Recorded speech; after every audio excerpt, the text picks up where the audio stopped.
Nii, nüüd oleme oma päevaga nõnda kaugele jõudnud, et jäänud on veel viimased siis osad. Palun paneelis osalejad, kes on siis teatavasti Aivo, Kaupo, Tarmo, Sven ja Andres, minna saali tahaossa, kus antakse teile mikrofonid. Kuid senikaua on meil üks väikene üllatus teile, kallid konverentsil osalejad. Nimelt, täna on palju olnud juttu elueast ja olemuslikult vanus on miski, mida ei saa ju ometi osta ega müüa. Aga 3 aasta pärast saab Eesti 100-aastaseks. Oleme seda ilmselt palju ajakirjandusest kuulnud, kuid kes seda ei ole, siis vaatame, mis sellest räägitud on.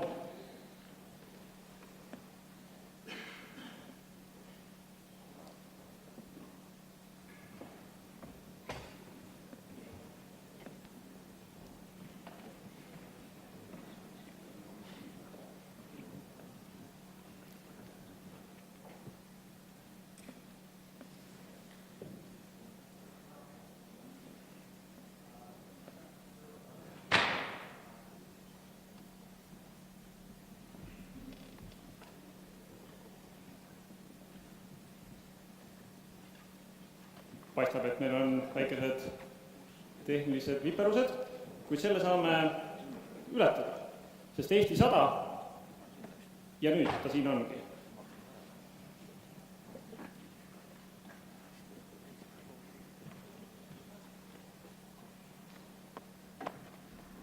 Riigikantselei on eest vedamas Eesti 100 siis sünnipäevaks ettevalmistusi. Ja nagu ikka, igas sünnipäevas on kingitused. Ja Jaanus Rohumaa ongi tutvustamas siis, et mis sorti erinevaid kingitusi on tehtamas. See oma riigi tunne ja enesehinnang, et see on väga tähtis asi, et me märkaksime seda väärtuslikku, mida me tegelikult oleme siin 100 aasta jooksul teinud. Plaanis on ühiskingitused, mis on üle-eestilised ettevõtmised, pakkudes võimalust osalemiseks või liitumiseks kõigile. Näiteks hea avalik ruum, kus linna avalik ruum rekonstrueeritakse, või et keegi ei jääks suurest sünnipäevapeost ilma, antakse igale külale, linnale ja selle kogukonnale võimalus valida 2018. aastast välja üks päev, millal nemad on sünnipäevalapse rollis ja veavad Eesti Vabariigi 100. sünnipäeva. Juubeliaastal on plaanis rajada ka üle Eesti 100 tammetammikuid. Need on pargid, alleed või tammesalud, kus igaühes kasvab 100 tamme. Eesti Teater toob Vabariigi juubeli puhul publiku ette suurejoonelise lavastusprojektiga Eesti Vabariigi 100. loo. Selle projekti raames sünnib meil tegelikult väga palju uut oma algupärast näitekirjandust ja ka näiteks uut heliloomingut, et valdav osa nendest uuslavastustest sünnibki nii-öelda uuel materjali, mis täpselt selle jaoks alles tellitaksegi.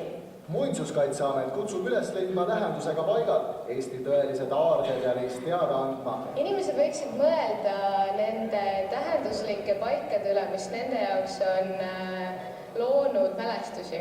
Kas näiteks mingi rand, kuhu terve talv ootad, et sõpradega oleme iga suvi seal käinud, et ka see on ju aare. Tasumiseltside liikumine on just näide sellisest meie nii-öelda juurtevõrda tagasi minemisest. Ja ma arvan, et see sama platvorm või kogu lehekülg annab ka tegelikult hea sellise platvormi inimestele koostööks. Nii, ja selleks, et maanteamet ei jääks sellest Eesti 100-st eemale, on meil plaanis teha siin koos teiega, kes olete juba peale lõunast ettekannetest teatud mõttes võib-olla ära väsimas väikse ühismõttetalgu. Ja selle nimi on 100 sekundi mõttetalgu. Palun vaadake teineteise ümber, kes on teie naabrid, ja moodustage väikesed nii-öelda mõttetalgu meeskonnad.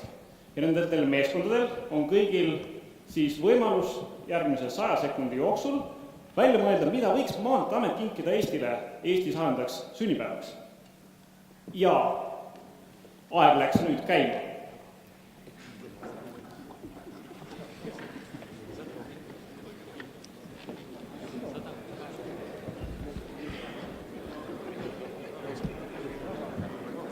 Thank you.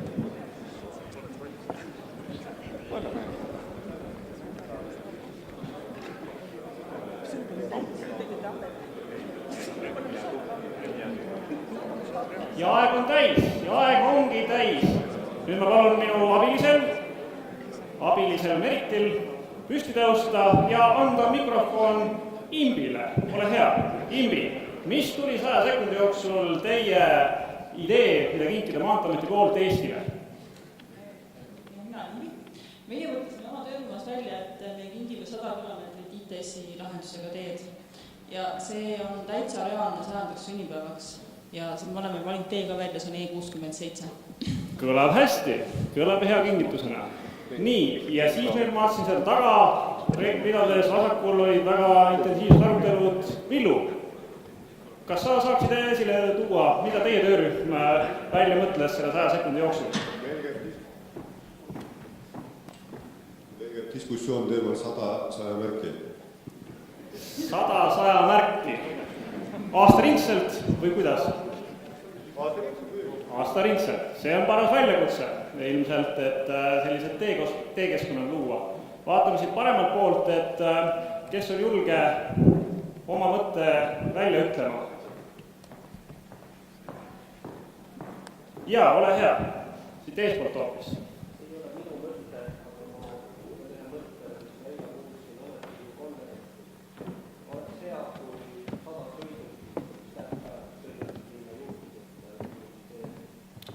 Vot see on suur asi, suur.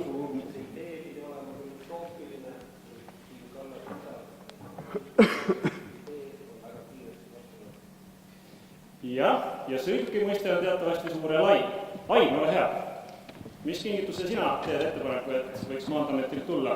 Päris üksmeelel oma grupis, aga ettepanek oli 100 meetrit sellist teed, mis kannataks 100-tonnise masinaga sõita. Rohkemaks ei ole aega ega raha. Vinge.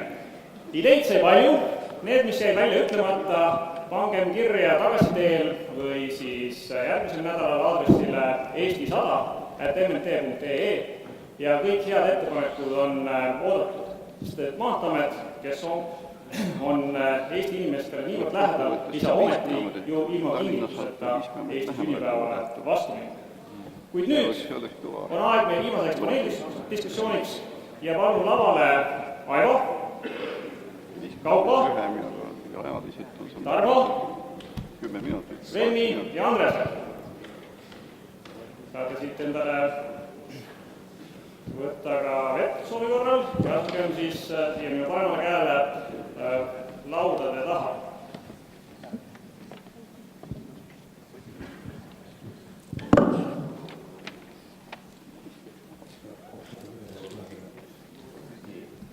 Jah, just.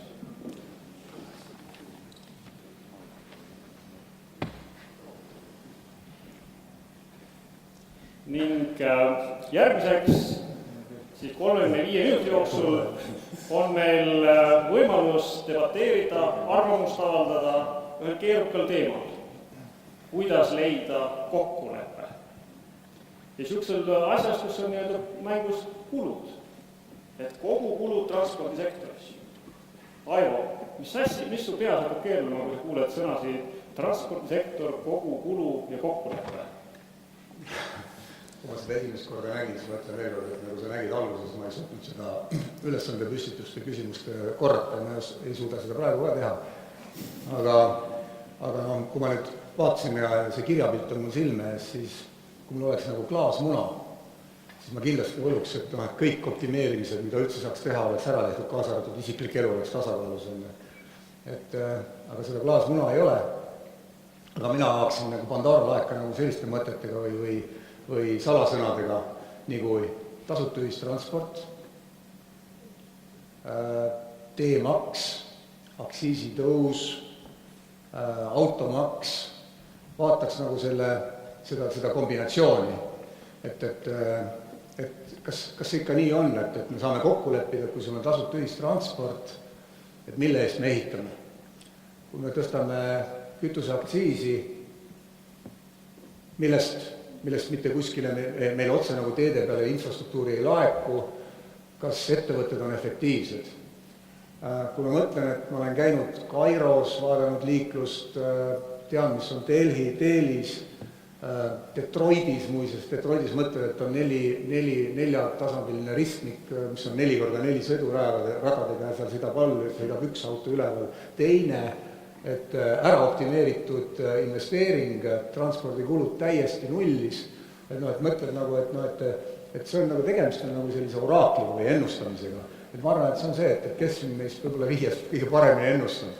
Et vast see on see teema, et siin lihtsalt vastust ja konkreetset vastust ilmselt ei ole selle küsimusele. Kuidas ettevõtete poolt seda asja vaadata? Täna palju räägitud teemal usaldus ja kontroll, kus see kogukulu siis lõpus kukub? No, mina siis esindan siin ettevõtjaid, et ma hakkaks üldse oma vastust peale sellest küsimusest, et mida mina sooviksin Maanteeametilt 100. sünnipäevaks ja tegelikult, et kuna ma olen viimasel ajal jõudnud suhteliselt kindlale veendumusele, et Eesti Nokia seisneb maksutõusus, et siis ma paluksin endale mingisuguse jupi ideed, mille ma saaks teha tasuliseks ja siis ma saaksin nagu oma panuse anda sellesse protsessi. Et see on nagu selline provokatiivne mõte. Aga kui nüüd teisipidi, siis ma sooviksin nagu kõigile asjaosalistele niisugust tervet mõtlemist. See terve mõtlemine ei olegi nagu väga keeruline, lihtsalt on tarvis nagu protsesse vaadata mingisuguses loogilises põhjuslikus seoses ja ütleme, et see sama aktsiisimaks, millest räägiti, mille seos kaotati nüüd siis teehoiuga ära, et tegelikult kui me käsitleme seda kütuse tarbimist kui ainult mingit paha asja ja saastamist ja analoogiliselt nagu viina joomisega, et mida vähem viina juuakse, seda tervem rahvas, mida vähem kütust ostetakse, seda parem. Et siis oleks see mingi loogika olemas. Aga kui ikkagi käsitleme selliselt, et mina sõidan autoga, ma tahan, et kui ma maksan selle sõitmise eest, et ma saaksin midagi vastu, siis tuleks ikkagi mingi seos tekitada. Aga mõtteid on veel, aga ma annan teistele ka täna. Nii, Kaupo, kuidas sina sellele asjale vaatad? Tahaks rohkem kilomeetreid? Ei, tegelikult ma seda küsimuse ise välja mõtlesin, et seda keerulise ja ega ma täna hommikul vaatasin jah kava, et kas on et ega ma pikalt ette valmistan, aga tegelikult meil oli siin 2011 tegi Tehnikeskus korraliku uuringu, et kuidas siis neid transpordid saada optimaalselt tasakaalu leida liiklejate liiklejate ja riigi poolt panustada teehoiu kulude vahel ja seal tegelikult sealt hakkas kerima jätnud meie numbrisega ajulis 120 miljonit eurot, et selleks, et teede juurde püsiks. Sealt on selle pool, aga teiselt poolt ka see uuring käsitleb kuidagi liiklusohutuse poolt. See oli puhas olemuse teede säilitamine ja nagu täna ma rääkisin, täna oli ka hommikupoole väga palju ikkagi räägid nullvisioonist ja räägid teedest, mis andestavad teedest, et tegelikult see maksab väga palju ja kui tegelikult teiselt poolt on ka, kui tuli maantamise aasta 2010, siis ma arvan, et 11 aasta alguses olime uuringuga lauale, kus öeldi selgelt välja, et tegelikult taristu arendamisega väga kaugele ei jõua, et ikkagi neid hukkunute arve vähendades hakkab inimeste mõtlemist ikka pihta ja tegelikult see liikluskasvatuse pool on väga oluline, et inimestel muudaks mõtlemist ja käitumist. Et see on selline kulude pool, ehk küsimus, et kas 175 miljonit eurot, mis meil täna on raha, kas sellega suudaks kõiki neid eesmärke saavuta ehk nullvisiooni poole liigelda. Ja teiselt poolt muidugi võib-olla liiklejad, keda täna meil ei ole siin palju, meil on küll partnerid, metsamehed, metsavedajad, kes tahaks panna veel koormust juurde sinna ja natuke meie teedevõrku veel õhkuda, et tegelikult on vaja pideva tasakaalu otsida, nii et tegelikult on see tõsine küsimus ja meil peab tekkima ühiskondlik kokkulepe, et me peame sõita nii kiiresti, siis me väldime inimelusid, me saame teha sellist asjadega teid, siis me autod laguned vähem või kütusekulu on see optimaalne, et siin tuleb leida mingi tasakaal. Et kõike korraga ei saa. Nagu hommikuse ettekandest välja toodi, inimesed on ekslikud, eks ju, ja kas süsteem peab neile andestama või mitte. Andres, kuidas sa sellele asjale vaatad? Ma ei tea, kas see nagu mikrofon töötab, et mulle tuli siia lavapele kutsumine nagu täiesti ootamatult, et istusin rahulikult ja ootasin, kes see Andres siia lavapele tuleb ja siis tuli koputati lavapele, et see Andres olen mina. Et aga seetõttu me ei ole seda teemat ka kuulsin paberi pealt Kaupo luges ette, et ma ei oska nagu seda optimeerimise koha pealt midagi täna öelda, sellepärast, et ei ole selleks ette valmistanud, aga see kütuse aktsiisi tõstmise koha pealt et noh, selle ühe numbri võin välja öelda küll, et ma eeldan, et teehooldes enam-vähem kõik ettevõtjad kulutavad meiega sarnaselt kütust, võib-olla meie 5% rohkem, kuna me teeme hooled paremini, aga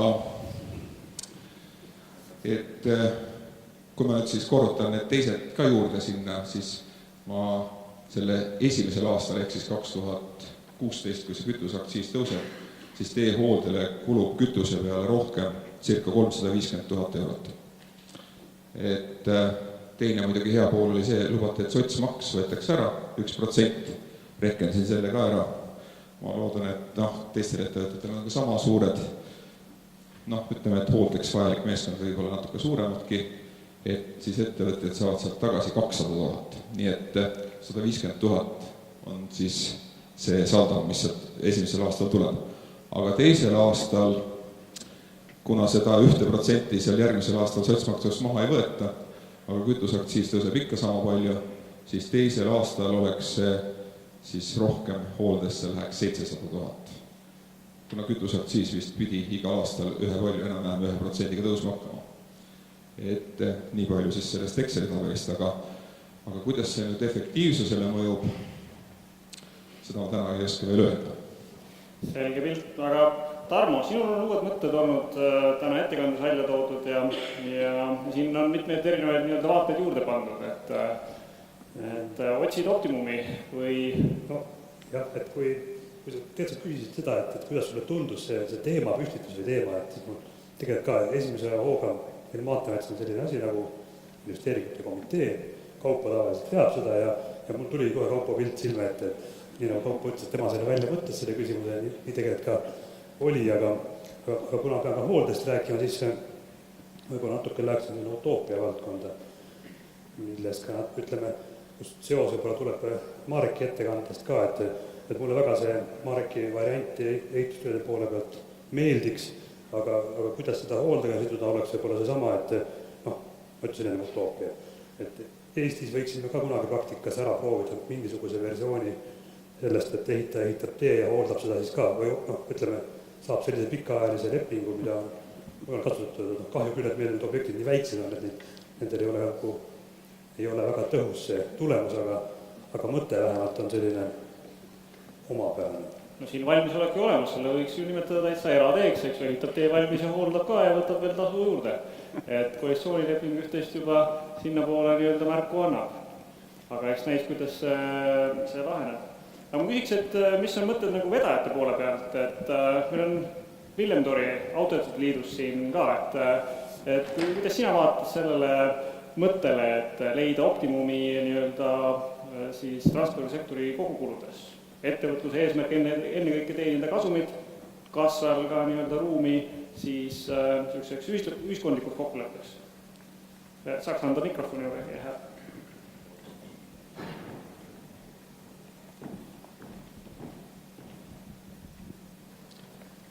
Ühiskondlik kokkuleppe kõige kindlam, mis kindlasti peaks, aga ütlen juba ette, mis ei olnud täiesti utoopia valdkonnas, oleks see, kui ühiskond lepiks kokku, et 100 päeva ei liigu keegi kodunt, 100 päeva ei osta keegi kauplusest mitte midagi, uskuge mind, transport kaob teedelt.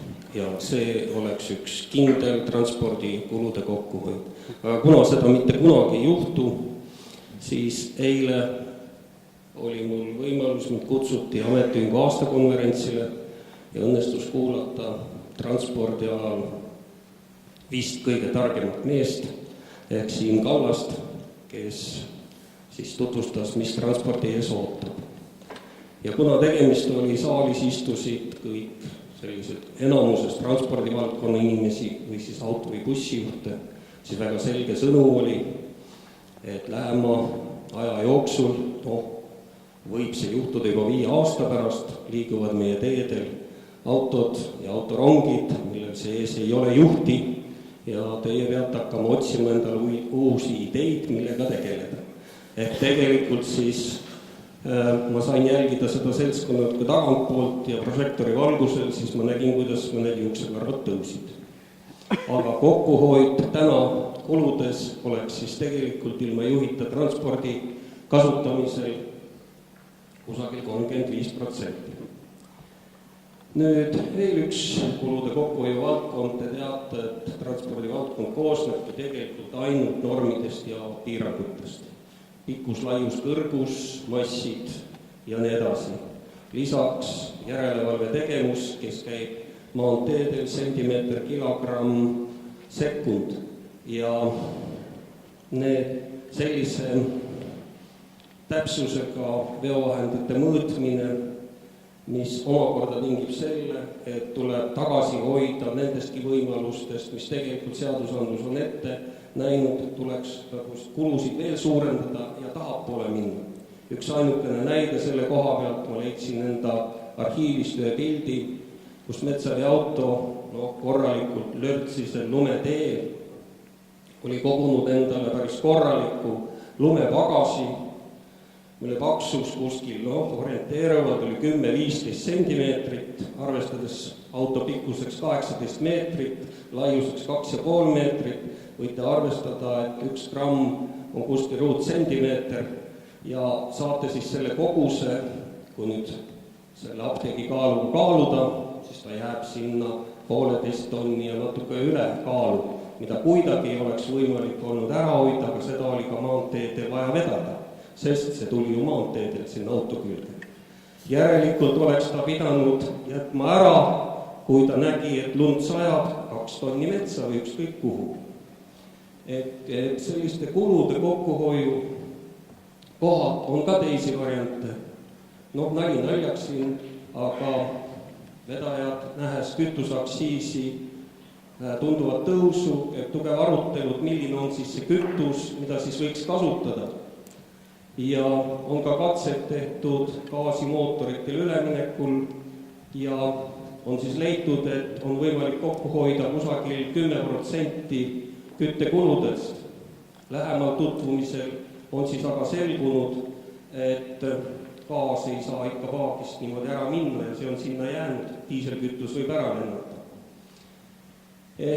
Selgelt öeldes juht ei saa varastada lihtsalt gaasilist kütust. Ja sealt siis see 10% kokkuhoid, kuid mitte nüüd selle mootori ökonoomsuse seisukoha. Arvestades veel, et täna enamuses valdkonnas on kasutusele võetud Euro 6 mootorid, siis tõesti jah, Euro 6 mootorid on andnud tõesti kütuse koguses säästu 10%, kuid sellise aktsiisi tõusuga, nagu siin juttu on olnud, see kokkuhoid kindlasti väga kiiresti kaob. Kuhu siis liikuda? Küsida, milline on siis ühiskondlik kokkulepe. Euroopas üritati seda teha 5 aastat tagasi, millest mulle riigikogulased rääkisid. Otsustati Belgias, Saksamaal küsida inimeste käest, mis siis teha nüüd transpordiga, millised kokkulepped me saame. 95% ulatuses elanikkonnast saadi vastus. Raskeveokid ja bussid võiksid maanteedelt kaduda, me saaksime sõita kiiremini, paremini, segamatult. Et ma väga kahtlen sellistes ühiskondlikes kokkulepetes, kuid ühiskondlik kokkulepe vedajate ringis, Maanteeamet, vedajad sellises kitsamas ringis on kindlasti võimalik. Ja sellised kokkulepped, kus nii vedajad kui teised, ka teedehitajad, asfaldiliit kohtuvad väga tihti omavahel ja leiavad ja otsivad selliseid kokkuhoiu meetmeid, kuidas edasi minna. Sest võib-olla siis, kui Eestil tuleb 100. aastapäev, oleme me kõik juba nii targad, et 100 päevaks vahetame töökohad, teehitajad tuleb transpordivalla ja rakendavad neid kulude kokkuhoide. Ja meie tuleme siis maanteede ehitusele. Kindlalt ei saa sellega hakkama, see oli nali. No vot, Aivo, kuidas see tundub sulle? Villemi mõtted on, nagu Sandri küsimus on filosoofiline, aga mul tuli meelde praegu see, et see optimum, see optimeerimine, optimum on minu jaoks nagu, et see võrdub nagu mingid teatud kompromisside summaga, kusjuures kõik kompromissid ei pruugi olla pluss ega liidetavad, vaid võivad olla ka lahutatavad. Ma ei räägi keerukamatest valemitest. Ja kusjuures tegelikult see optimum, mida me otsime, võib tegelikult mitte kellegile meeldida. Ehk kompromiss on ka see, et mitte ei ole kõik rahul, vaid kõik on rahul, mitte rahul ka. See on ju variant. Kui ma nüüd nagu mõtlen nagu selle tasuta ühistranspordi peale, selle aktsiisimaksu peale, et see on umbes, vabandust, kui ma kasutan daamid, et ma kasutan seda sõna, aga mul niisugune tunne, et me kogu aeg nagu kipume vägistama ühte komponenti või ühte seda kompromissi kuskilt. Vägistame ühe ära ja siis lähme teise kallale. Et illustreerides seda. Et me ei saa nagu kontekstist selles valemis nagu kogu aeg nagu ühte, nagu Sveniga siin vahepeal, kui Illam rääkis, korra vahetusel mõtet, et nii kui sa ütled, et anname gaasiautodele nagu mingisuguse eelise, ühel hetkel näed, et tarbimine läheb suuremaks, siis veel poliitilise loosungal maksustame tarbimist, keerad gaasile maksu juurde, vägistasime ära.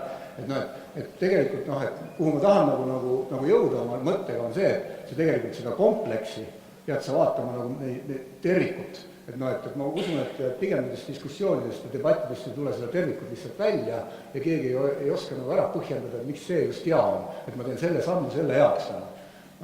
Kõlab banaalselt, selles mõttes banaalselt, et väga raske on nagu konkreetseid näiteid tuua. Aga näide lihtsalt, et kui meil on tasuta ühistransport Tallinna linnas, nüüd räägime, et keegi ütleb veel poliitilise statement'i, et teeme kõik rongiliiklusega tasuta. Hakkame vaatama siis, et kuidas see peaks mõjuma, et autod peaksid tegelikult tänavatelt ju kaduma, eks ole, kõik hakkavad ronge kasutama, busse kasutama. Kas on nii olnud või? No ma ei tea, Tallinna linnas, kui palju nagu see nagu motiveerib. Me pigem aitasime neid inimesi praegu lihtsalt järje peale, kellel ei olnud nii raha maksta selle ühistranspordi eest, ja kasutavad seda bussi. Palju ta mõjutas tegelikult üldliikluspilti, no ma ei tea, ma olen numbrid näinud eriti mitte palju. Et jälle valiku kohta ja see ajahetk, millal sa midagi otsustad ja mida kehtestad, see tuleb ka veel selle mängu. Ma ei tea, ma räägin, et siin lõpmatuseni rääkida, et neid kompromisse otsida. Aga Kaupo, kus sina näed seda kompromissi kohta? Sinu tõstatud teema? Jah, kui me räägime nullvisioonist, räägime liiklusohutusest, siis tegelikult ju nagu ma mainisin enne ka, et ma ei usu, et me taristu arenduse kaudu suudame inimelusid nii palju päästa, kui on eesmärk.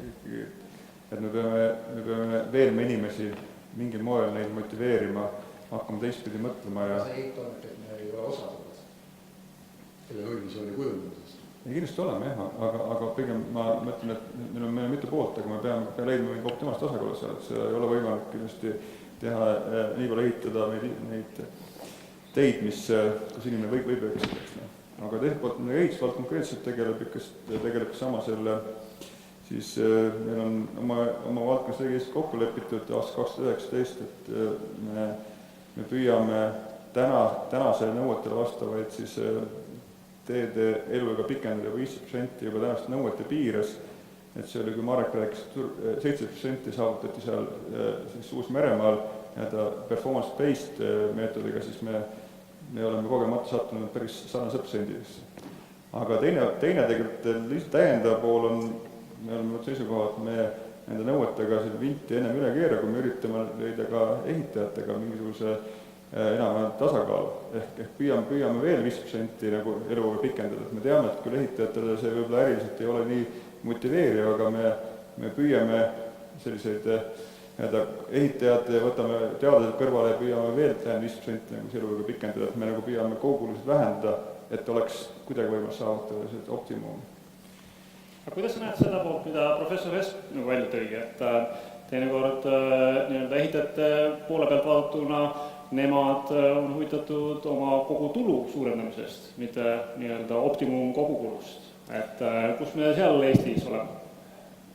No see on kohustus seda teha, see on seaduse kohustus. Iga omanik peab oma tulu maksimeerima, et siin ei ole kakside arvamust, aga nagu ma ütlesin, et me tegelikult tahaks nendega edasi rohkem rääkida, otsida pigem tehnilise võimaluse, kuidas saaks elu pikendada, nii et ka sisendmaksumus tegelikult väheneks. Aga loomulikult uus dimensioon on professor Espet, me räägime 30-40 aastat, 50 aastat teed elueast, mis nagu meie mõttes on täna ulmeks, meie võimalused piirust, nii et siin on tulevad omakorda naelkummid mängu, mis on jälle väga palju liikluse ohutusega, nii et see ongi see tasakaalu otsimine. Ja omakorda seotud just hooldega, vist on see nii, vähemalt naabrid meile niimoodi asjale vaatavad otsa. Kas hooldekulud on täna meil optimumis või nad peaksid olema suuremad või väiksemad? Ütleme nii, et minu arvates hooldekuludega on täna nii, et kaudselt need riigihanked, mis me hooldes teeme, need näitavad küll hooldekulusid, aga otseselt need ei näita. Sest me täna ostame ikkagi seda seisundi taset teel, kui peeneid sõnu kasutada, ja me ei ütle hooldajale ette seda, kuidas seda teha ja milliste, kui suurte kuludega, ja kuna ilm on meil ka veel omakorda tegur, siis võibki vahest olla, et mõni aasta läheb hästi ja mõni aasta läheb kehvasti. Aga pigem mina läheks siit edasi võib-olla selle koha peale, et millised kompromissid või kokkulepped võiksid hooldes olla pikemas perspektiivis, et võib-olla esimene kõige karmim selline kompromissi koht on see, et me peaksime ühiskonnaga leidma kokkuleppe, et kuhu maani nad oma soovidega on nagu, või kus on see tasakaal, või pigem, et okei, ma teen näite niipidi, et täna Eesti inimene on selline, ta tahab järjest rohkem. Et me hooldame teid paremini, tahab veel rohkem ja veel rohkem ja veel rohkem. Et tegelikult peaks kokku leppima selle piiri, mis oleks mõistlik. Ma küll praegu peast ka ütle, kuidas see võimalik on, aga ka sinna suunas me peame liikuma läbi, see on see info teema, kuidas me infot vahetame ja ütleme, kuidas me nagu nüüd ka oma nii-öelda lobitööd või siis propagandat teeme sellel teemal. Et selline seisukoht aga kui ma mõtlen, et Taavi näitas meile nii-öelda võrdlus teiste riikidega, meie nii-öelda siis just meil teede ehitusega seotud kulu ja hooldekulu ja võrdlus teistega per kilomeeter, et päris nõutuks tegi või kuidas, Sven? Jah, et ega see ei olnud mingisugune uus informatsioon, et selle sama tulemuseni jõudis üks teine ametkond, kes siis nagu kontrollis euroraha kasutamise efektiivsust ja ka Eesti kohal see seis ongi selline, et praktiliselt mitte midagi omades me teeme enam-vähem samu asju, mida naabrid, kellel on raha panustada nii teedeehitusse kui ka teedehooldusesse. Muidugi nüüd, mis puudutab seda teedehooldust, siis riik või Maanteeamet riigi esindajana enam-vähem saab seda sama, mille eest nagu maksta jõuab, eks. Või siis juhul, kui ei ole piisavat kontrolli, siis saab natukene ka vähem. Et viitan sellele, et need seisundinõuded või hooldenõuded erinevates maakondades on erinevad.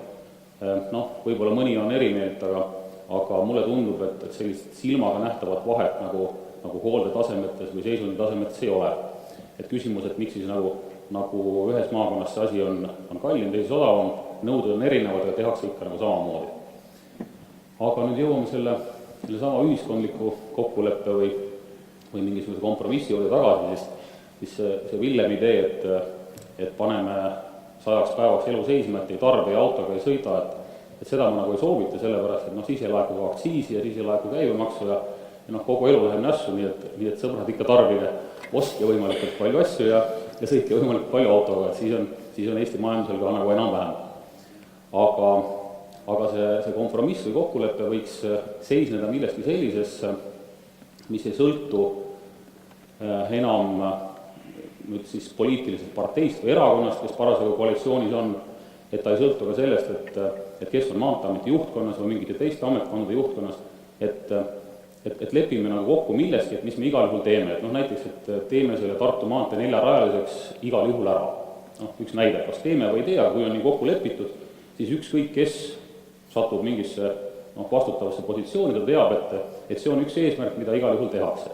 Ja katsumegi leida niisuguseid asju, mis on jõukohased või peaaegu jõukohased, lepime kokku, et teeme, kaasame sinna siis ka spetsialiste, et kõik need toredad plaanid ei saaks tehtud kuskil kabinetis laua taga, pastakast või arvutist välja võludes inimeste poolt, kes ei olegi siis kummikutega tee peal käinud või ei tea, et kumma otsaga ekskavaator kaevab, eks. Et kõrgharidusega ekskavaatori juhti ma usun, et me siin niipea veel ei näe, sellepärast, et see on selline suhteliselt porine amet ja kui ma ikkagi olen 5 aastat ülikoolis õppinud, siis ma ei taha sinna pori sisse minna, et ma istuks parem laua taga. Aga et kaasaks võimalikult palju selliseid spetsialiste läbi erialaliitude, läbi firmade, läbi muude instantside. Sama suund, mida siin teedeklaster on püüdnud arendada, et loome teedeala kompetentsikeskuse, et kus siis oleks kõik osapooled, kes selle teehoiuga seotud on, arutaks asjad läbi ja püüaks leida selliseid lahendusi, mis siis võib-olla 100% ei meeldi kellelegi, aga tunduvad kõigile nagu enam-vähem. Ja seda võiks võtta ka siis natuke laiemalt, mitte ainult maanteede tasandil, aga ka nagu riiklikul tasandil. Ja see võikski olla selline kompromiss või kokkulepe, puudutab siis ehituspoolet või maksustamist või mingit muud. Maanteeametile võiks luua ühe niisuguse korraliku nõukogu, nõuandva kogu, kus on siis kõik transpordisektori nii-öelda osalised esindatud, eks ju, ja erinevad huvid, kogukulud, kogutulud nii-öelda ühes purgis. Aga vaataks korra saali poole ja uuriks, et kas kellelgi on eriarvamusi öeldu suhtes. Kuidas asjad paistavad piirkonna poole pealt? Villem, ole hea, saad täiendada ennast veel. Mul kõik ei olnud meeles, kui ma rääkisin. Ehk siis nendest piiridest, mis ma algselt kavandasin rääkida.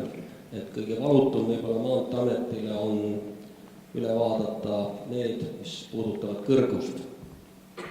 Vist ei ole eriti kallis, sest on meil ju teada, et osa materjale, mis on äärmiselt kerged ehitusmaterjalid, mahuliselt oleks kõrguse mõõtmisega võimalik rohkem ära viia, mis omakorda aitab kulusid kokku hoida. Neid sillad, viaduktid, kus siis alt läbi mahu saaks eelnevalt, siis kus on risttee, saab maha pöörata, saab ka ära tähistatud ja eelnevalt kontrollmõõtmed, mis ripuvad seal üleval, annavad märke, et ära nüüd edasi sõida.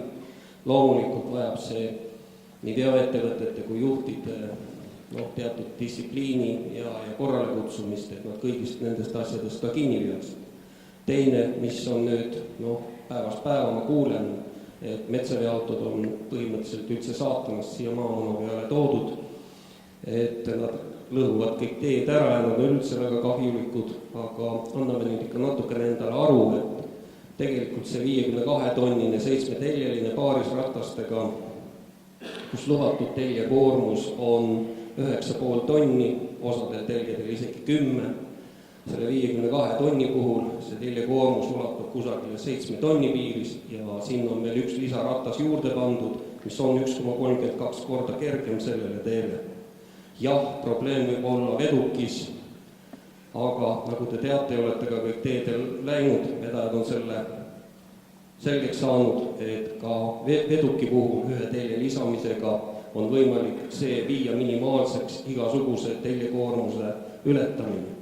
Et ka siin natukene realistlikumalt vaadata, jah, anname aru, sillad ja muud sellised, kuid ka neid on võimalik ju ja ongi reguleeritud, kust üle ei saa, tuleb ka ümber sõita. Ja seda ettepanekuid asjade muutmiseks tuleb aina juurde, aga küsiks niimoodi, et kuidas vaatavad teadusasutuse kõrgkoolide esindajad asjadele, et tihtipeale Eestis öeldakse, et vähe küsitakse, siis küsime, et mis on arvamused Sven kõrgkooli poole pealt vaadatuna? Kuidas paistavad need transpordisektori arengud ja kus on see kogukulu optimum? Tervist, see on meie tehnika kõrgkool. Ma tuleks taristust tegelikult tagasi selle jutu juurde, mida rääkisid siin hommikul kaks esinejat, Aivo ja Alo ja mida Indrek Sirpega puudutas, et meie hukkunud toovad iga aasta, mitte iga aasta, et viimastel aastatel oli hommikul juttu ligi 1,5% SKP-st kahju. See on suur häving. Ükski liiklusõnnetus üldjuhul ei juhtu kogemata ja statistika ütleb seda, et 95% umbes see sõltub inimfaktorist. Kui me räägime täna liiklusohutusprogrammist, mida me teeme uut aastane 2025, siis samane inimfaktor istutada esimesest teises klassis. Ehk siin juttu kokkulepetest, mul on ikka lihtne ettepanek, lepiks kokku, et hakkaks nendega tegelema. Mul on väga natukene mõru maitse suus, meil toimus eelmine nädal meie majas Tehnikakõrgkoolis üks liiklusohutusseminar, kus oligi juttu siis sellest, kuidas lapsed hakkama saavad, kuidas noored saavad hakkama, kes peaks nendega tegelema. Ja Aivo teab seda, see oli tema avaküsimus, et palun siis saalist tõstke käed üles, kes viibivad siin haridusministeeriumis, siis paraku on seal ühtegi inimest. See on tegelikult see seltskond ju, seltskond või ametkond, kes peaks tegelikult sellest ju hea seisma. Et veel kord lepiks nagu kokku, et hakkaks nendega tegelema, et me saaksime sellest 1,5-st. Kas on päris nullini sealt jõuame, aga prooviks kuidagi. Et sellest juba kokkuleppe kõigi vahelt. nende laste noortega ei pea tegelema tingimata ainult kooliõpetaja, seal on kõik. Meil on ju väga palju inimesi, kes puutuvad lapse elu ja jooksul kokku. Ja kui ta ükskord siis täisealisena rooli istub, kui ta tegelikult valmis ei ole, siis ei ole sinna rohkem suurt edasi mõelda. Ma ei taha öelda nüüd, et see on võluvits, aga ma arvan, et see on üks võimalus. Nii, tühjade nii-öelda kottidega suurt midagi ei tee. Aivo, see ettepanek maksab umbes suurusjärgus 5 miljonit. Võtame teehooldest või ehitusest. Kogu kulu teema. Kui sa nii küsimuse, siis ma vaatan, et kui Sven puudutas hariduse teemat, siis nii-öelda Kaupo käis just alles nüüd TTÜ-s paranda mind, kui me vaatasime, et sorry, et teisel kursusel õpib ainult 10 teedeinseneri. Ja see on 5-aastane õppeprogramm ja kusjuures me teame seda ka, et tuli välja, et nende õppeprogramm sarnaneb praegu 80% ulatuses kattub IT-programmiga. Et mitu inseneri sealt siis lõpuks välja tuleb, et kui nii vaadata, et kuule, see sektor sureb ju vaikselt välja, et võtame see 5 miljonit teede pealt ja paneme sinna, hakkame ennetama. Et see on nüüd lihtsustatud lähenemine. Aga ma ütlen sulle, et trendid on need. Mina pööraksin ka seda teist trendi vastupidi. Tegelikult seal eilsel paarekonverentsil siin seal Pärnus Hanno Tomberg näitas numbreid, kui palju on lastud välja eelmisel aastal haldusjuhte ja igasuguseid õigusabi inimesi, juriste ja siis näitas nendest reaalainetest tulenevaid, kes palju neid on, see on alla 10%. Et tegelikult on probleem kusagil mujal, et see, mida sa Sven välja tõid, ma olen hästi nõus, et see tuleb ka kuidagi nende programmidesse sisse panna ja sinna esimest klassist juba peale hakata. Et ma ei tea, ma arvan, et kui see 5 miljonit on, siis see tuleb lihtsalt leida. Et jälle keegi teine kuskil, keegi kuskil peab tegema. Sven, ole hea, mis sina selle asjaga ette võtad? Aga mul selline väga lihtne idee, et ma olen ka nagu haritud inseneri, võib-olla mõtlen selle tõttu vähe teistmoodi, aga et 1,5% SKP-st, et see on umbes 300 miljonit euri, mida on natuke rohkem kui Maanteeameti aastaeelarve. Aga kui nüüd võtaks niimoodi, et Maanteeamet on otsustanud, et liiklusohutuse nagu olukord Eestis peab paranema, hukkunud vähem, liiklusõnnetusi vähem, kahjusid vähem, et ütleme, et kui siis see nii toimubki, et näiteks, et liiklusõnnetuste arv, hukkunute arv, kõik see väheneb, see kahju ei ole enam mitte 300 miljonit, vaid 200 miljonit, andke see 100 miljonit Maanteeametile ja 5 miljonit saab sealt võtta 95 ja pärgi veel. Tasuvus, mis väga lihtne. Just. Kuidas, ole hea, Andres? Ma nüüd hooldest ei räägi, et ma mõtlesin selle peale, et mingi 4 või 5 aastat tagasi oli üks selline ettepanek, et kõigil Eesti autodel võiks olla peal GPS. Selline huvitav ettepanek oli, see suri ära. Täna, ütleme, Maanteeamet meie käest ütleb, et kõigil meie hooldeautodel oleks peal GPS, siis ta näeb, kas me hoolet teeme või ei tee. Hooldega nagu seotud. Ja GPS on selline huvitav asi, et kui näiteks oleks kõikidel autodel, mis Eesti teedel liiguvad, GPS peal, see on kindlalt odavam kui see robotjuht, kes tulevikus juhtima hakkab ja nii edasi. Siis on naine näeks, kus sa viibid.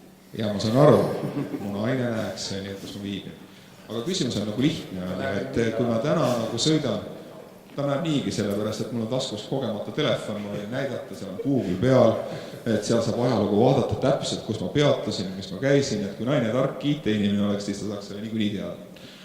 Aga meil on seal, Tallinn-Tartu maanteel kõik te olite siia, kes Tallinnast tulid, seal on, ma ei tea, palju neid liikluskaameraid on, aga liikluskaamera juures kõik võtavad ju kiiruse maha, kontrollite ära ja siis jälle väike gaas peale.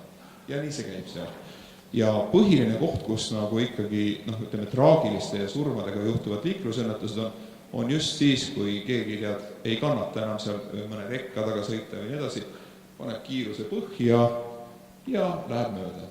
Aga kui igas autos oleks GPS ja selle kiiruspõhja möödasõidu eest laekub koju alati mingi 35 €, väike meelde tuletus selle eest, et seekord kiirustasid. Et ma arvan, et see oleks väga kiiret efekti andev meede, mis nende nulltolerantsi puhul või selle nullsurmadele meid lähemale viib. Aitäh! Mitmetes riikides on võetud seda kasutusele, et just nimelt see telefon, mis sul taskus on, sõites piirkiirusega, võimaldab sul järgmises kütusetanklas osta siis kütuseliitri näiteks 10% soodsamalt, et pannud nii-öelda ka positiivsesse keelde. Aga aeg on meil seal maal, et teeks ühe lõpusõnavõtu tiiru, et Kaupo, kuidas võtad kokku tänast päeva? ma arvan, et kõik osapooled esindatud, kes peaks parandama siis tegelikult Eesti Vabariigi siis tööhõivet tegelikult. Me tagame rohkem inimelusid läbi oma tegevuse ja ma usun, et sellised konverentsid kindlasti panevad nii mõtlema oma igapäevase tegevusele ja läbi sellega teatud samme astuma ja ka siin ümber laua tulid mõtted, mis mõtted välja käidi, kindlasti aitavad selles suunas kaasa, et see isegi see GPS-i teema on lõpuks ühiskondlik kokkuleppeks. Et kui kõik seda aktsepteerivad, siis kindlasti kiiresti langevad, et me teame seda ka Maanteeameti enda näitel, et nii see on. Just. Tarmo, kuidas sina vaatad tänasel päevale tagasi? Tegelikult, enne kui ma tagasi vaataks tänasel päeval, ma tahaks paar asja ära klaarida, et Villemil oli siin see teema üleval, et see kõrguste mõõtmise teema ja et tegelikult täna ju me Maanteeametis tegelemegi ka ütleme gabariitide või kõrguste mõõtmisega, meil on hulka teid on ära mõõdetud kõrgused ja ka see aasta on plaanis üks projekt lõpuni käia, et põhimõtteliselt kui sa mõtlesid nüüd seda, et tulevikus tõsta lubatud kõrgust nagu seaduslikult, siis põhimõtteliselt me pärast seda mõõtmisi võime nagu mingisuguste mõtetega kokku saada ja arutada, sest me saame sellised pildi, et mis meil need madalamad kohad ja probleemid on. Aga kuidas? Aga võib-olla selle teeme, meil on vist aeg natuke surub peale, et selle saame võib-olla siis hobi sessiooni käigus edasi minna. Ole hea.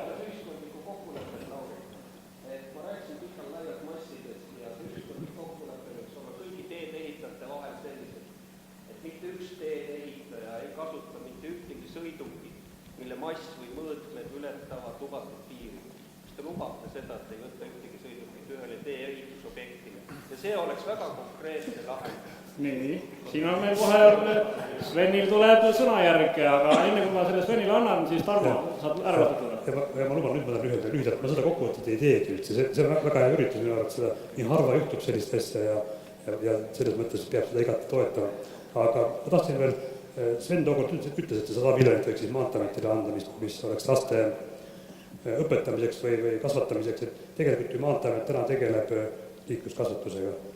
Ja haridusministeerium ei taha tegeleda seda, et kui tõesti me leiame oma finantsvõimalused või keegi selle annab selle raha, siis miks mitte me ei võiks seda ise teha. Ma usun, et ükski kool ei ole selle vastu, kui sa ütled, et me tuleme ja teeme selle teie eest. Üht-teist on ka ettevalmistamisel märksõna näiteks tasuta jalgrattakoolitus igale 10-aastasele lapsele, aga Sven, mis sa siis arvad? Saad võtta kokkuleppe allkirjastamiseks hetkel või veel vaja asja läbi rääkida? Ma olen ikka öelnud, et raha eest me teeme kõike, aga klaariks veel kiiruga paar asja ära, et need samad ülekavariitsed veosed ja raske veokid, et tegelikult neil on ju maksud olemas, et me tasume seda maksu ja kui me siis midagi natuke ületame, siis eeldatavalt läbi selle maksu me kompenseerime selle kahju, mitte ainult meie, vaid kõik, kes niisugused veokid kasutavad, et mis või kes tuleks maksustada, on küll näiteks Eestit läbi transiitliiklus, kus on samuti raske veokid, nad ei pruugi seda meie täismassi piirangut ületada, aga ikkagi nende mõju dekonstruktsioon on olemas ja kui nad Eestis näiteks kütust ei tangi, siis nad tegelikult kasutavad meie teedevõrku täitsa ilma rahata, eks ole, et see on nagu üks niisugune mõte, mida olen ka siin varem välja öelnud ja ka mujalt kuulnud. Ja siis lisaks tahaks muidugi Maanteeametit üles kutsuda, et kui me nüüd hooldesse läheme selle tarbijahinnaindeksi peale, minu elupraktika näitab, et kõik, mis läheb üles, läheb ükskord alla, kõik, mis läheb alla, läheb ükskord üles, et tõenäoliselt see tarbijahinnaindeks mingil hetkel hakkab ka nagu suhteliselt järsult tõusma, kui ta nüüd pikalt on langenud, et ärme siis nagu seda põhimõtet jälle ringi muuda, et ootame selle hea aja ka ära, eks ole, et praegu me bituumini hinnaindeksiga oleme justkui Maanteeametile mõnes mõttes ajutise teene teinud, et eks me võtame selle teene hiljem tagasi, aga siis võiks kõigi asjadega nii käia. Ja kokkuvõttes ütleks, et iseenesest on tore niimoodi aeg-ajalt koos käia ja arutada, et fantaseerida selliseid rohkem ja vähem lennukeid mõtteid välja visata ja niisugust arutelu suuremas ja väiksemas ringis peaks rohkem olema erinevate osapoolte kaasamisega, et kui võimalikult paljude selliste spetsialistide või asjatundjate arvamus on on välja öeldud ja seda on püütud arvesse võtta, siis tõenäoliselt see kompromiss, mis siis tekib, ei ole kellelegi nii valus, et seda välja ei annataks ja ei peaks näiteks ala vahetama või solvunud olema. Nii et igal juhul aitäh korraldajatele. Nii, Aivo, öeldakse, et probleem ei ole kunagi raha vähendus. Probleem on valikutes, mis me teeme. Et milliseid mõtteid valikuteks tulevikku kaaslasid tänast päevast võtab? No, ma kõigepealt tänan kõiki, kes osalesid ja kõiki esinejaid, et sellel konverentsil ja ütlen ära, et järgmisel aastal see formaat muutub. Teeme asju nagu huvitavamaks, aga ega see ei tähenda seda, et täna väga huvitav ja täna oli huvitav. Aga vana pankurina ma hakkasin enne, kui Marek jälle neid oma esitlust tegi, mul kogu aeg, mul peas hakkasid kogu aeg keeruliseks mõtted, mis tagan on, et ma saaksin nendele probleemidele lahenduse ka. Vana pankurina ma hakkasin mõtlema, et on sõna selline optsioon, jube riskialdis sõna, et miks me ikkagi nagu ei võiks vaadata, et kui teede ehitajad tahavad olla innovatiivsed, noh, et paneme sinna raha vahele näiteks, paneme selle optsiooni 5 aasta peale ja vaatame, kui asi lähebki nii, et innovatiivsed lahendused lähevadki selliseks, et kannatab ära ja kestabki, et maksame selle optsioonipreemia välja ja kui ei lähe, no siis ei lähe, eks ole, tehniliselt tuleb see läbi mõelda, ma arvan, et see on üks mõte, mida võiks võtta kasutusele, et saada sellest surnust punktist üle, et usaldada ja ei usalda kogu aeg, nagu kogu aeg me oleme selle garantiide poole peal, kogu aeg me oleme vaatama, et see 5 aastat garantiid ja see on ehitaja õlal, et lükkame selle innovatsiooni ka siis teie peale, et nii see asi läheks nagu paremaks.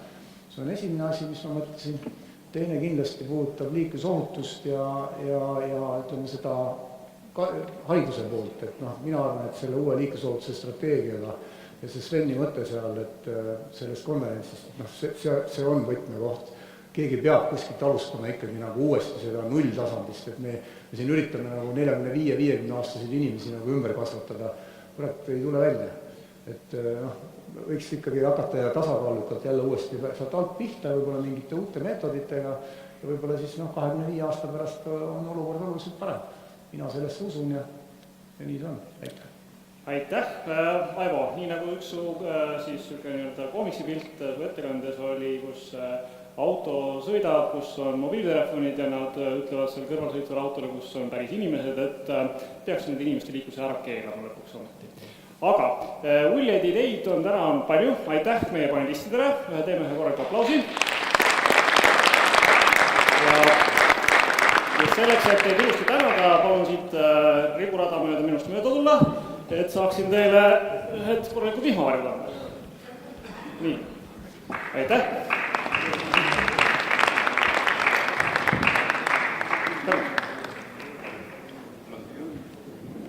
Sul juba selge. Nii, tänud sulle. Ja veel kord tänud. Nii, no kui vähemalt vihmavari kaasas on, siis on turvaline teekond ees. Aga selleks, et nende uljaste ideedega ilusti ühele poole tuua, siis lõpuklipiks leidsime interneti avarustest ühe, võib öelda, natukene ebarealistliku, aga mõned arvavad realistliku. Mõned arvavad, et tegemist naljaga ja teised arvavad, et päris suur nii-öelda reaalsus meil tulevikus. Panen peale selle klipi, kestab ta 6-7 minutit, saate siit oma teekonnale kaasavast häid mõtteid, kui olete koduteel ning enne kui sellele koduteele asute, on peale klipi võimalik foees ka väike lõpukohvi võtta. Paneme peale. What are they? They're solar freaking roadways. What do they want from me? Well, they're solar freaking roadways. Okay, so actually this time, what is it? It's technology that replaces all roadways, parking lots, sidewalks, driveways, tarmacs, bike paths, and outdoor recreation services with solar panels. And not just lifeless, boring solar panels. Smart, microprocessing, interlocking, hexagonal solar units. No more useless asphalt and concrete just sitting there baking in the sun, needing to be repaved and filling with potholes that ruin your axle alignment on your sweet ride, bro. These are intelligent solar panels. Replace the panel at a time if damaged or malfunctioning. They're covered with a new tempered glass material that has been designed and tested to meet all impact, load, and traction requirements. Oh, and did I mention that they're also solar panels? They generate electricity, they generate capital, they pay for themselves, and they keep paying more because we're not going to run out of sun for like 15 billion years. That lowers the cost of energy, unlike those bills in the mail that keep going up. And it's clean energy. Everyone can theoretically drive an electric car with no pollution and a minimal carbon footprint. Can you imagine how good our cities would smell? How much healthier we'd all be? Excuse me, young man, am I being led to believe that this thing is some sort of thing? Yes, it's a thing, a real thing. And clean energy is only its primary function. Grab a notepad, because this is where it gets interesting. For those in the north, the panels use energy they collect to power elements to keep the surface temperature a few degrees above freezing. They're heating. No more ice and snow on roads causing traffic delays, accidents, and injury. No more shoveling your driveway and sidewalk. No salt corroding your car or wasting tax money on snow removal. And you can ride your bike or drive your motorcycle all year round. Whoa! Every panel has a series of LED lights on the circuit board that can be programmed to make landscape designs, warning signs, parking lot configurations, whatever. These roads never have to have lanes repainted, just reprogrammed to whatever we choose or whatever works best. Imagine a highway road lighting up ahead of you. How much safer it would be to drive at night. There'd be improved visibility for pilots landing on solar landing strips. Imagine walking onto a solar recreation court and choosing a sports configuration. Want to play basketball? Cool. Kids want to play hopscotch and foursquare? Awesome. Ball hockey? Done. And with LED lights under your feet, it's gonna look like freaking Tron out there. But real, because this is the real world. But these panels are also pressure sensitive, so they can detect when large debris like branches or boulders have fallen onto the road, or if an animal is crossing. They can warn drivers with LED text to slow down for an obstruction. I'm very, environmentally conscious. Good, because solar roadways use as much recycled material in their production as possible. Plus, the roadways have two channels that form what's called a cable corridor that runs concurrently with the roadways themselves. One part houses electrical cables, meaning power lines, data lines, fiber optics, and high-speed internet, which replaces the need for telephone poles and hanging wires that can be damaged during storms, causing power outages, or become extremely dangerous if severed either as fallen live wires or buried cables. The other channel captures and filters storm water and melted snow, moving them either to a treatment facility or treating them on-site, greatly decreasing the amount of pollution that enters our soil, lakes, rivers, and oceans. I'm kind of broke, bro. Yeah, no kidding. The economy is in the toilet. Do you realize how many thousands of jobs this could create and sustain? Talk about a hypodermic adrenaline shot to the heart of the manufacturing and infrastructure sector. And it pays for itself. They're solar freaking roadways. I have concerns about the future. Is this thing even possible? I told you, yes. Solar roadway technology was invented by engineering couple Julie and Scott Rusaw in 2006. Two of the sweetest people in the world who met when they were 3 and 4 years old. Listen to these two. Hi, we're Scott and Julie Rusaw, inventors of solar roadways. We met in the 1960s when we were 3 and 4 years old. These wonderful, intelligent people want to begin manufacturing a technology that can power the future of the whole freaking planet. They were awarded a contract from the Federal Highway Administration to build 2 prototypes, which are now complete. They're too humble and wonderful to yell at you over the internet, so I'm going to do it. You need to know about this technology. You need to get behind it. You need to share it with everyone you know, because this is actually happening. Whoa! For the first time in human history, we have the technology to do what nature has done since the beginning of life on this planet. Harness the power of the sun to fuel our pursuits. And this isn't about filling a field with solar panels, wasting land. Our roads and parking lots are just sitting there, reflecting sunlight and absorbing heat, not doing nothing for nobody. Which I guess means it's doing something for somebody, but not very much. It's time for an upgrade. We have to make the changes we want to see in the world. The FHWA has provided the startup funds to create the prototypes, but now a grassroots effort of concerned and inspired people can push this project into independent production. If we vote with our money for projects we believe in, we can create a future where our society is driven by new ideas. It need only begin with private driveways and parking lots. Once the ball gets rolling, it'll create a momentum all of its own. Let's put our roads to work. Not to mention, it's finally gonna look like the freaking future out there! City streets, driveways, sidewalks, and schoolyards glowing with LED panels, are you kidding? Imagine street festivals, imagine Mardi Gras, imagine the Movement Electronic Music Festival in downtown Detroit, but all the concrete and hard plaza has been replaced with pressure-sensitive panels with multicolored lights in them. I would lose my mind. And not to mention the freaking solar panels! It has been estimated that if all the roads in America were converted to solar roadways, the country would generate 3 times as much energy as it currently uses. Think about that. An abundance of clean energy. So quickly, in review, love biking? Solar roadway. Hate high energy bills? Solar roadway. Love the movie Tron? Solar roadway. Worried about the economy? Solar roadway. Love sports? Solar roadway. Scared of hitting moose? Solar roadway. Hate gasoline prices? Solar roadway. Love helping developing countries? Solar roadway. Hate tar fuse? Solar roadway. Love cycling? Solar roadway. Hate winter driving? Solar roadway. Hate shoveling snow? Solar roadway. Love clean air? Solar roadway. Need a job? Solar roadway. Want to save this planet and make it sustainable for your kids and all future generations of life who can look back and say, hey, at least they invented solar freaking roadways? Please follow the link to Indiegogo.com. Meet Scott and Julie Broussard, check out their work, and get informed. This isn't just donating, it's an investment in a real future. Let's do this, because finally, it's possible.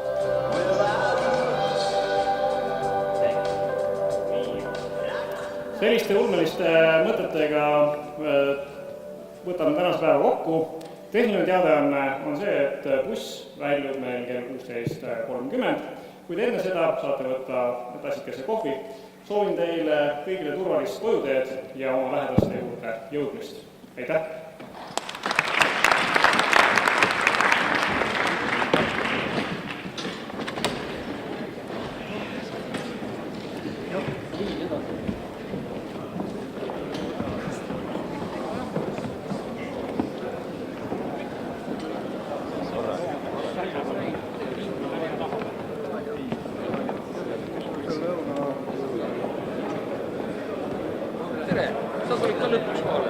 Terve päev kohal on. Olid või? Teil on kokkulepped. Ja Venemaa läks back-up tead.